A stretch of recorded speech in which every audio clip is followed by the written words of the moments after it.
Hello प्यारे बच्चों, कैसे हो आप सब। आज हम पढ़ेंगे पाठ 1 रसायन शास्त्र, रासायनिक अभिक्रिया एवं समीकरण। इस चैप्टर का नाम है रासायनिक अभिक्रिया एवं समीकरण। प्रश्न संख्या 1, लोहे को जिंक से लेपन करने की क्रिया को क्या कहते हैं। लोहे को जिंक से अगर लेपिएगा तो उसको क्या कहेंगे, तो उसको कहते हैं गैल्वेनीकरण। गैल्वेनीकरण याद रहेगा, गैल्वेनीकरण। आगे आइए 2 नंबर प्रश्न, सिल्वर क्लोराइड का रंग क्या होता है। इंपॉर्टेंट क्वेश्चन है। तो सिल्वर क्लोराइड का रंग श्वेत होता है। सिल्वर क्लोराइड का रंग श्वेत होता है। ठीक है, आगे चलेंगे।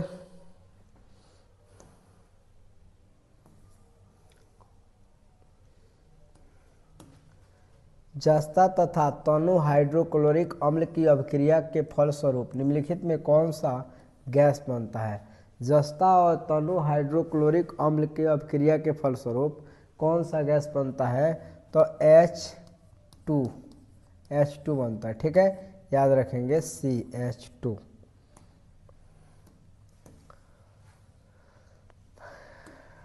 चार नंबर, निम्नलिखित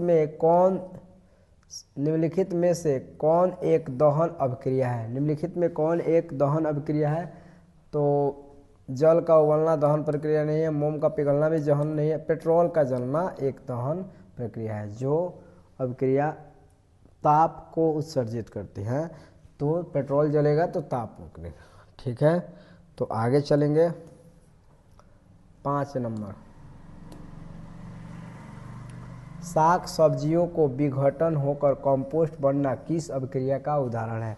साग सब्जियों का विघटित होकर कंपोस्ट खाद बनना कौन सी अभिक्रिया है, तो आपका होगा ऊष्माक्षेपी अभिक्रिया। कौन सी अभिक्रिया है, ऊष्माक्षेपी अभिक्रिया। ठीक है, 5 में है, निम्नलिखित में से कौन सा उत्पादक लेड नाइट्रेट को गर्म करने पर प्राप्त होता है। लेड नाइट्रेट के गर्म करने पर कौन से प्रक्रिया पूरी होती है, तो NO2 और O2 बनता है, जिससे सोल्डिंग किया जाता है। तो आप इसको ध्यान में रखेंगे। आगे चलते हैं हम लोग 7 नंबर, निम्नलिखित में कौन सही है। निम्नलिखित में कौन सही है, यह सूत्र जो दिया गया इनमें कौन सही है, तो आप याद रखिएगा NO2CO3 10H2O।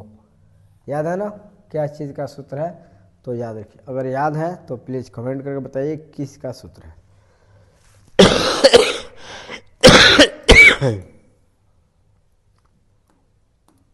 निम्नलिखित अभिक्रिया में अपघटन अभिक्रिया कौन है। याद है, परिभाषा पढ़ाए थे ना अपघटन अभिक्रिया, तो कौन है इनमें अपघटन अभिक्रिया ही है।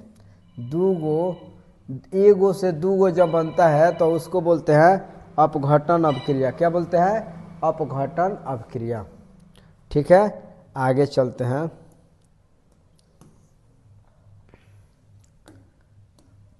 Fe2O plus 2L2 plus 2L2O3 plus 2Fe दी गई अभिक्रिया किस प्रकार की अभिक्रिया है।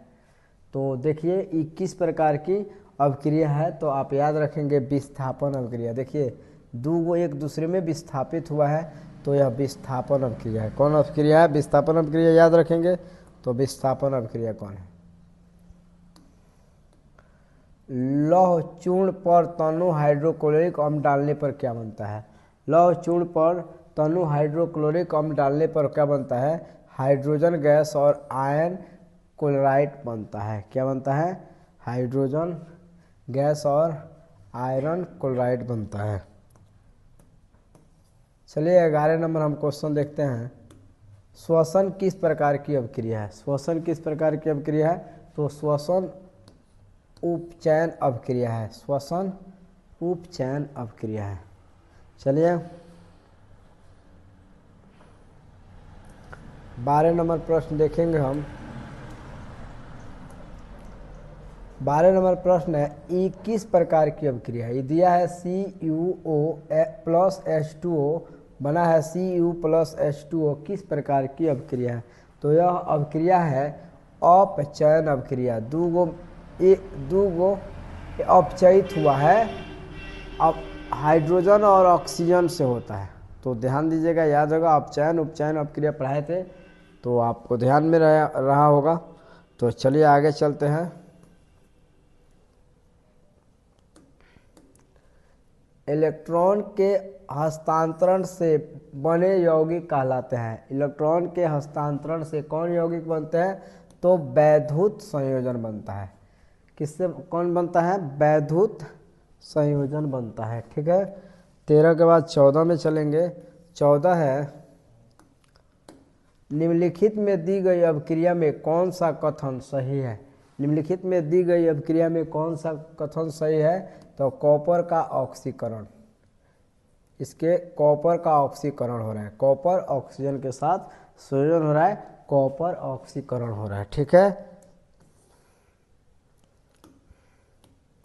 निम्नलिखित समीकरण में H2Cl2 plus H2 plus Cl2 बराबर बन रहा है 2HCl।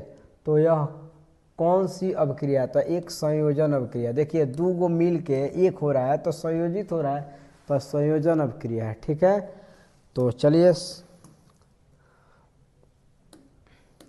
द्विविस्थापन अभिक्रिया कौन है? 16 नंबर में इनमें कौन द्विविस्थापन अभिक्रिया है? तो द्विविस्थापन अभिक्रिया ये नहीं है, ये भी नहीं है, हाँ ई है। देखिए एक दूसरे को स्थापित करके द्विविस्थापन अभिक्रिया बना रही है। 16 का सी। 17 का देखिए, 17 के निम्नलिखित में कौन अभिक्रिया विस्थापन अभिक्रिया है? कौन अभिक्रिया विस्थापन अभिक्रिया है? तो ये भी ध्यान में देख दीजिएगा, Fe ई नहीं है, ये भी नहीं है, हाँ ई है। क्या है 17 नंबर? 17 के सी कौन अभिक्रिया है? विस्थापन अभिक्रिया।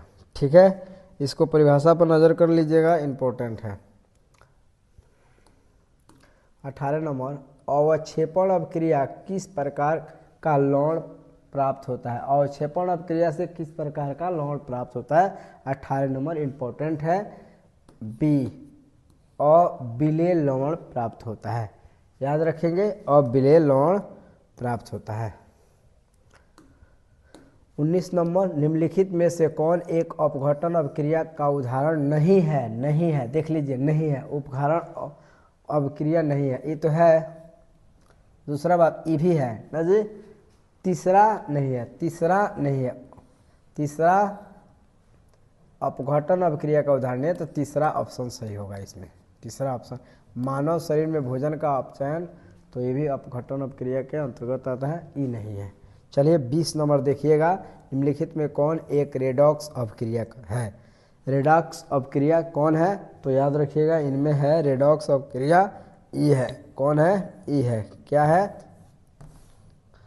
CaO प्लस HCl इंटू ई कितना है? 2ACl2 प्लस H2O इक्वल ई बना रहा है आपका रेडॉक्स अभिक्रिया। Thank you. आप एक पार्ट का सबसे इम्पोर्टेंट प्रश्न से 2 परीक्षा में बार बार पूछे गए हैं और बहुत महत्वपूर्ण है। Thank for watching, thank you.